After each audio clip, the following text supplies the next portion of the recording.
appearance. Basically, if you go to modify, and then you have here appearance, and as with everything in Fusion, it gives you a little guide to tell you what to do with appearance. But let's get into it. And you also know it has an A there, so there is a shortcut which is just A, which will put in an appearance. Put in an appearance. Just move the bits around my screen. It's one of the things I love about Zoom. It seems to shove everything where you don't want it. Let's try it over there. So we have appearance. The first block that you see here, it says apply to bodies, components, or faces. There's a bit of a doodah. So let's just say bodies and components. Now, at the moment, within this assembly, which I didn't make, there appears to be a default and a steel satin. I don't really understand what's going on there, but I can't delete it anyway. This is probably what most people see when they're sketching, and it's a bit boring. So what you can do is you can create things to have an appearance of what it will actually look like in the real world. So let's just take this bit here. So if we click it, you can see this is the bottle jack housing, this bit here. So if we want to make that a funky color, so let's just say we want that to be a metal color, and let's say we want that to be, I don't know, an aluminium. And an anodized glossy blue. That looks pretty cool. Literally all you need to do, drag it across, drop it onto the body, and hey presto, we have a nice blue body. You'll see some here. So let's say the bottom piece here. That's why that didn't do that, clearly. Let's go back to that one. So undo.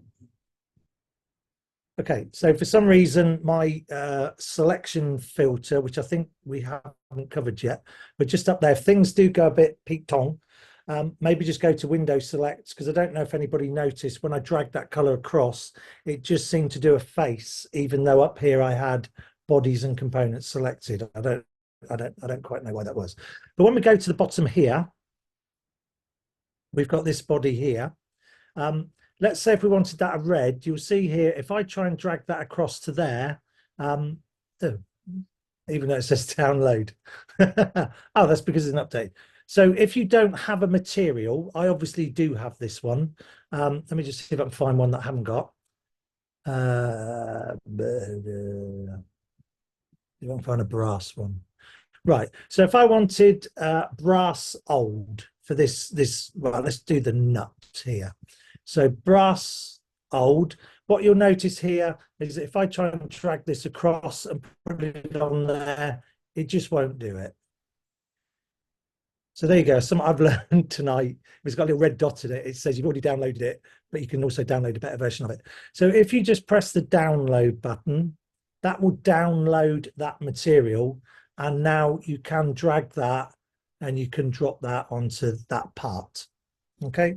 And that will just make it a funky color. You can also do faces. So if you want to identify something specifically, let's say if we wanted that face there to be what can we do? We do it as this glossy red again. So if you just click faces, you can then just drag that and just drop that on a single face. So you can then make a face or a body a particular appearance. Now, when you've done these colors, let's just say you look at that blue and you think, I think it would be a lot lighter than that. If you double click that anodized glossy, you can actually drag and make it whatever color you want.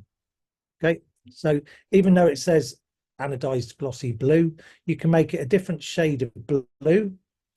You could even just drag it and just make it some crazy funky green color. It really doesn't matter. So you can change the colors and appearances to suit yourself.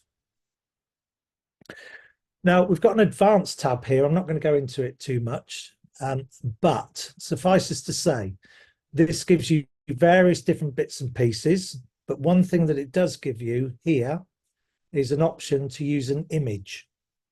Now this all goes a bit weird. I have used this before, and I used it for some ballast when I was trying to demonstrate that it would show as ballast.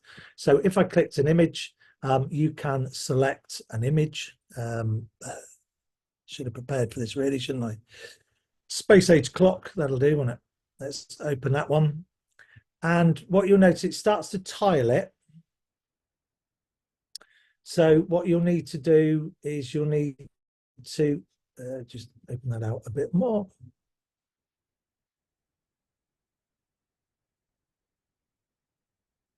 So if you edit the image, at the moment, the sample size is 304 millimeters. So if we change that to say 30 and then 30, what you'll notice now is it has now put a funky appearance of a clock on the face of that, but it just does it like a vinyl wrap, and it just wraps it around. And that's it on appearance.